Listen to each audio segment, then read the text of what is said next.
தலைப்புச் செய்திகள். தனியார் ஆம்னி பேருந்து கட்டணம் குறைக்கப்படுமா?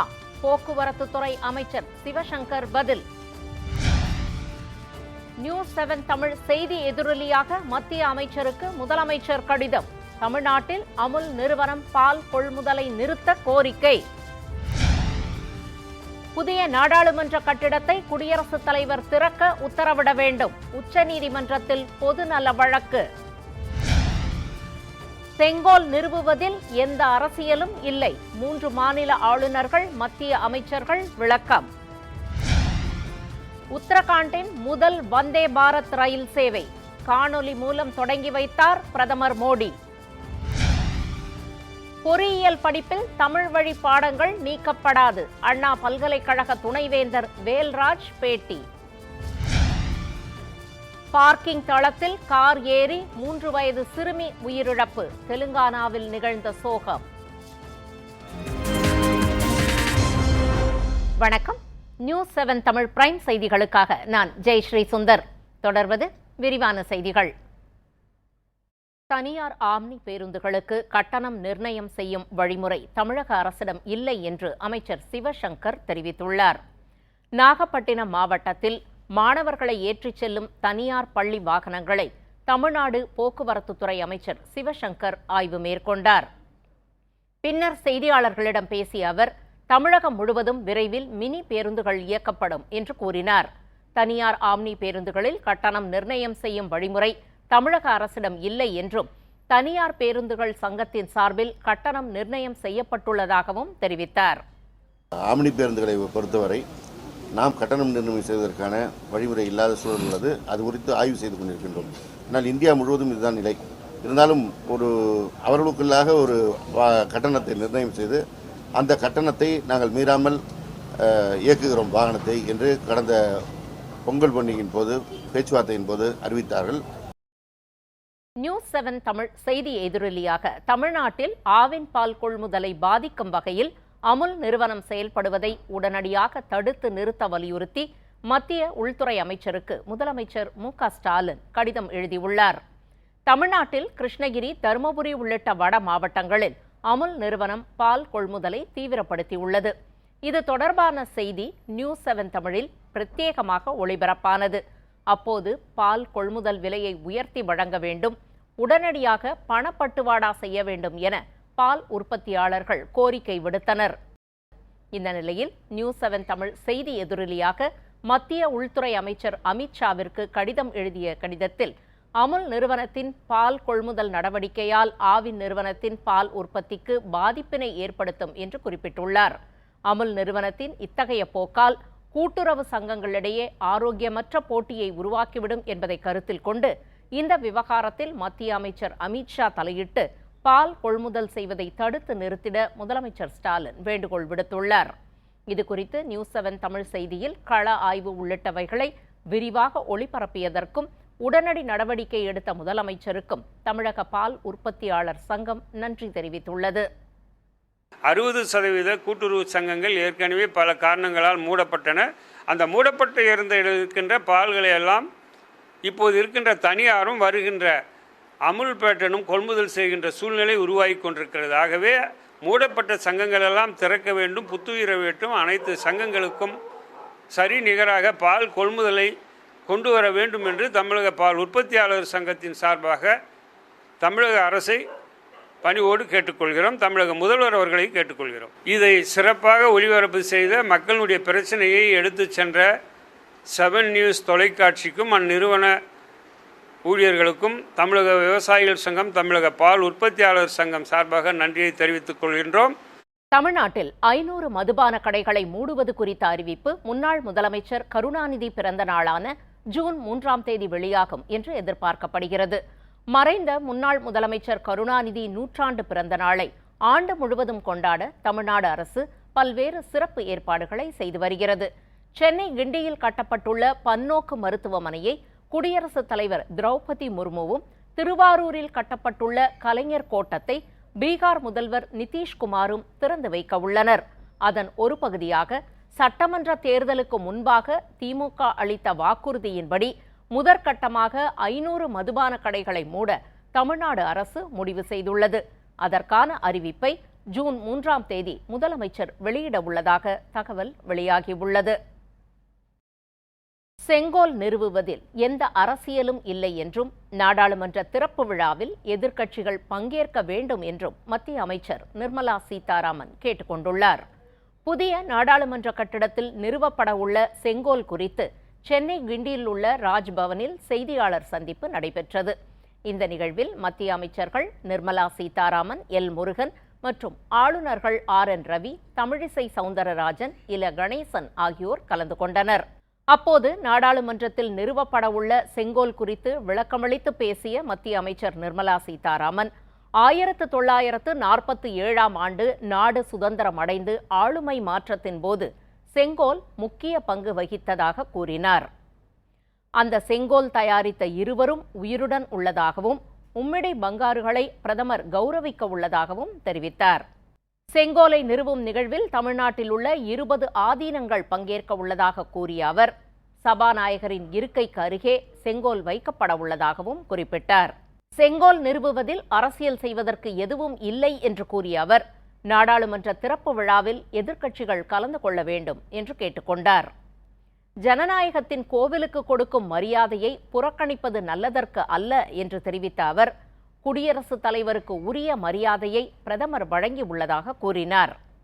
மேலும் சத்தீஸ்கரின் சட்டப்பேரவையை சோனியா காந்தி திறந்து வைத்தார் என்றும் ஆளுநர் திறந்து வைக்கவில்லை என்றும் சுட்டிக்காட்டிய அவர், நாட்டிற்கு குடியரசுத் தலைவர் போல மாநிலத்திற்கு ஆளுநர்தான் முக்கியம் என்று தெரிவித்தார். ஒவ்வொரு மக்கள் விஷயங்களையும் பற்றி பேசக்கூடிய அந்த கோவிலில் தான் நம்ம போய் உட்காந்து மக்களுக்கு தேவையான விஷயங்களை எடுத்துட்டு வரோம். அதை புறக்கணிக்கிறது நல்லது இல்லைன்றது என்னுடைய தாழ்மையான அபிப்பிராயம்.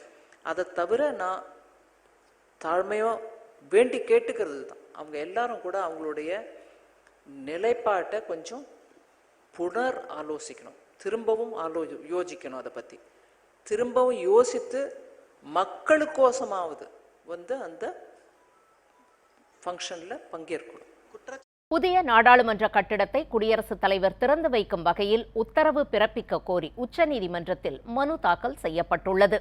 புதிய நாடாளுமன்றத்தை திறப்பது தொடர்பாக வழக்கறிஞர் ஜெயசுக்கின் என்பவர் உச்சநீதிமன்றத்தில் மனு தாக்கல் செய்துள்ளார்.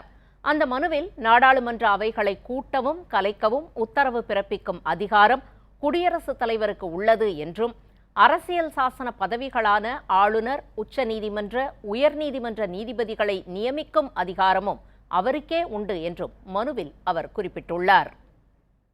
உத்தரகாண்டின் முதல் வந்தே பாரத் எக்ஸ்பிரஸ் ரயிலை பிரதமர் மோடி காணொலி மூலம் கொடியசைத்து தொடங்கி வைத்தார். உத்தரகாண்ட் மாநிலத்தின் முதல் வந்தே பாரத் எக்ஸ்பிரஸ் ரயிலின் தொடக்க விழா இன்று நடைபெற்றது. டெல்லி, டேராடூன் இடையிலான இந்த ரயிலை பிரதமர் மோடி காணொலி மூலம் கொடியசைத்து தொடங்கி வைத்தார். மேலும் உத்தரகாண்ட் மாநிலத்தில் மின்மயமாக்கப்பட்ட ரயில் வழித்தடங்களையும் பிரதமர் மோடி தொடங்கி வைத்தார். டேராடூன், டெல்லி இடையிலான வந்தே பாரத் ரயில் மூலம் இந்தியாவில் மொத்தமுள்ள வந்தே பாரத் ரயில்களின் எண்ணிக்கை 17ஆக அதிகரித்துள்ளது.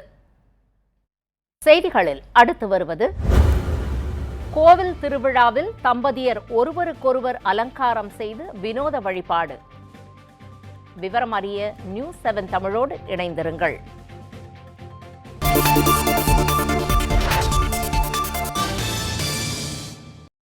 செய்திகள் தொடர்கின்றன. பாவூர் சத்திரம் அருகே மயிலப்பபுரம் சுப்பிரமணிய சுவாமி கோவில் திருவிழாவில் தம்பதிகள் ஒருவருக்கொருவர் அலங்காரம் செய்து பாசத்தை வெளிப்படுத்தினர். தென்காசி மாவட்டம் மயிலப்பபுரம் கிராமத்தில் உள்ள சுப்பிரமணிய சுவாமி கோவில் விழாவை முன்னிட்டு சுமங்கலி பூஜை நடைபெற்றது. கங்கை, யமுனை, சரஸ்வதி சங்கமிக்கும் திரிவேணி சங்கமத்தில் நடப்பது போல இந்த சுமங்கலி பூஜை நடைபெற்றது. இந்த பூஜையில் மனைவிக்கு கணவர் அலங்காரம் செய்தும், கணவருக்கு மனைவி அலங்காரம் செய்தும், பாத பூஜை செய்தும் பரஸ்பரம் பாசத்தை வெளிப்படுத்தினர். இதில் வயது முதிர்ந்த தம்பதிகளும் இளம் தம்பதிகளும் ஆர்வத்தோடு கலந்து கொண்டு தங்களது பாசத்தை வெளிப்படுத்தியது அனைவரையும் நெகிழ வைத்தது.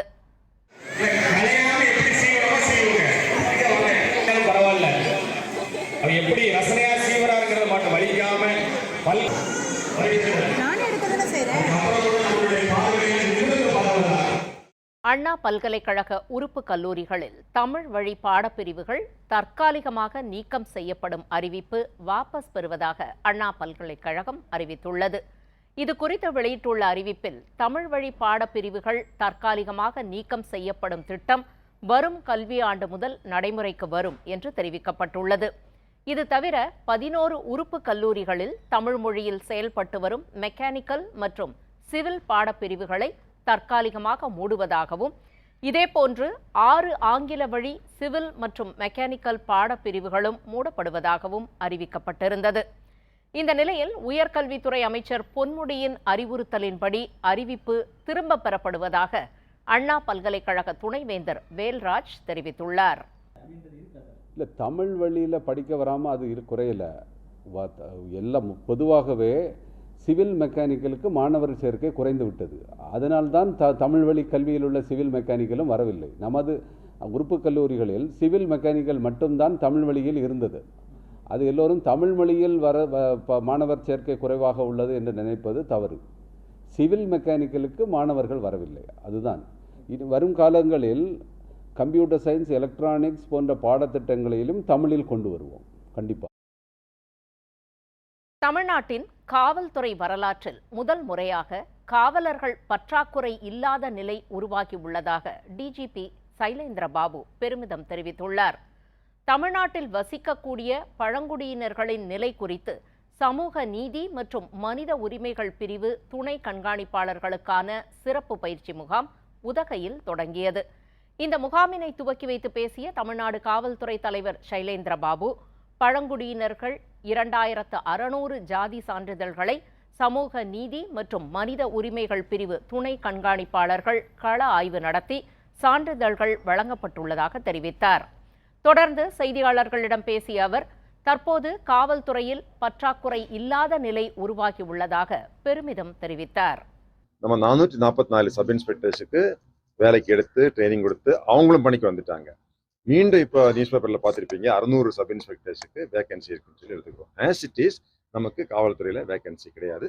இன்னும் 6 மாதங்கள் கழிச்சு தான் இனி அடுத்த வேகன்சி வரும். முதல் முறையாக முழு ஸ்ட்ரென்த் இருக்கக்கூடிய ஒரு நல்ல சூழ்நிலை வந்திருக்குது. அதனால தான் இப்போ ஊட்டி போன்ற பகுதிகளெலாம் கூட பெரும்பாலும் கிட்டத்தட்ட 95% நம்ம இங்கே ஸ்ட்ரென்த்தை ஃபில் பண்ணியிருக்கோம். மாமல்லபுரம் கடற்கரைக்கு வரும் சுற்றுலா பயணிகள் 1 கிலோமீட்டர் தூரத்திற்கு மணலில் சவாரி செய்து மகிழ மோட்டார் சைக்கிள் ரைடர் பயணம் தொடங்கப்பட்டுள்ளது.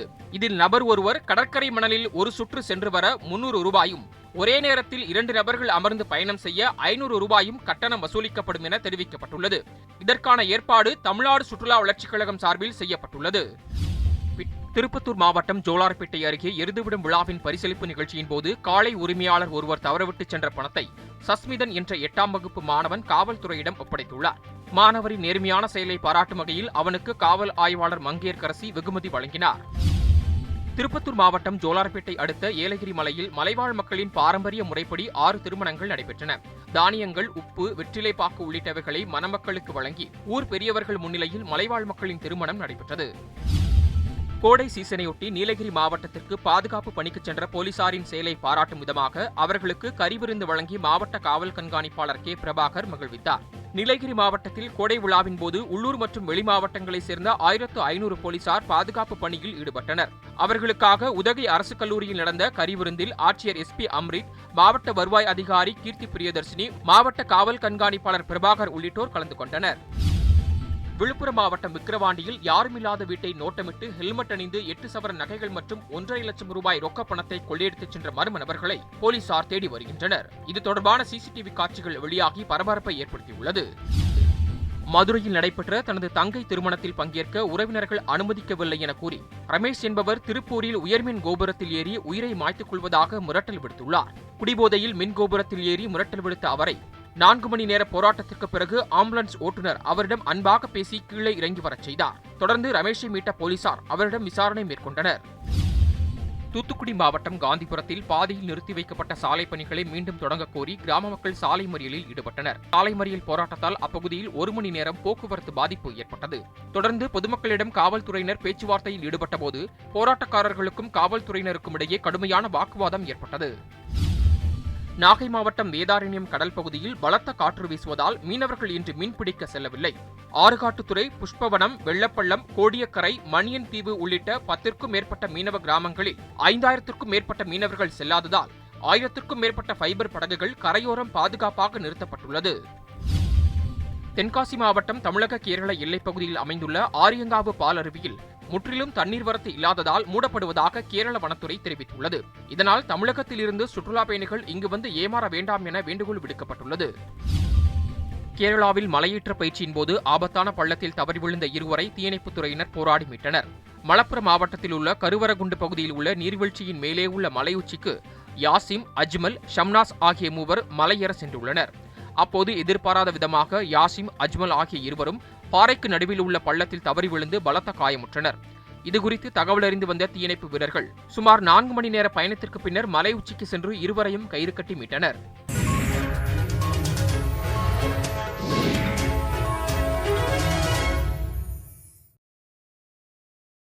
இனி தங்கம் மற்றும் வெள்ளி விலை நிலவரம் மற்றும் பங்குச்சந்தை நிலவரத்தை பார்க்கலாம்.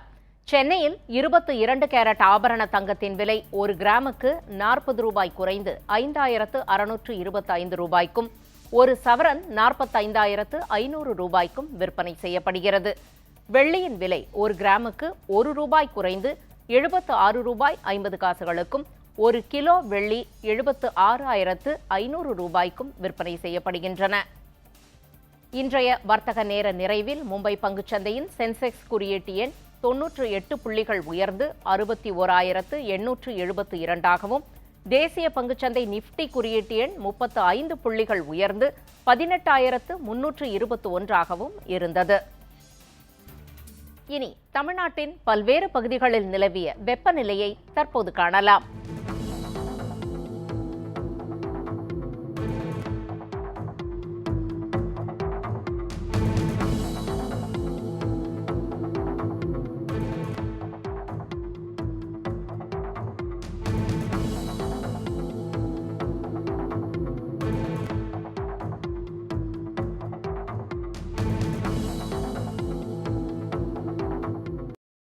மீண்டும் தலைப்புச் செய்திகள்.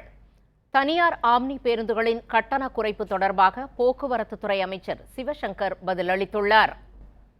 அமுல் நிறுவன பால் கொள்முதல் குறித்து நியூஸ் 7 தமிழ் செய்தி எதிரொலியாக மத்திய அமைச்சர் அமித் ஷாவிற்கு முதலமைச்சர் ஸ்டாலின் கடிதம் எழுதியுள்ளார்.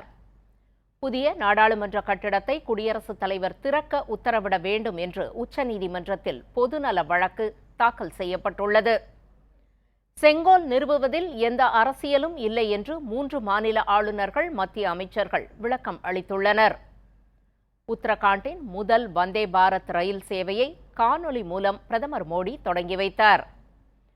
பொறியியல் படிப்பில் தமிழ் வழி பாடங்கள் நீக்கப்படாது என்று அண்ணா பல்கலைக்கழக துணைவேந்தர் வேல்ராஜ் நியூஸ் 7 தமிழுக்கு பேட்டியளித்துள்ளார். தெலுங்கானாவில் பார்க்கிங் தளத்தில் கார் ஏறி 3 வயது சிறுமி உயிரிழந்த சம்பவத்தில் அதிர்ச்சி சிசிடிவி காட்சி வெளியாகியுள்ளது. இத்துடன் 6 மணி பிரைம் டைம் செய்திகள் நிறைவடைந்தன. அண்மை செய்திகளுக்கு தொடர்ந்து இணைந்திருங்கள் நியூஸ் 7 தமிழோடு. வணக்கம்.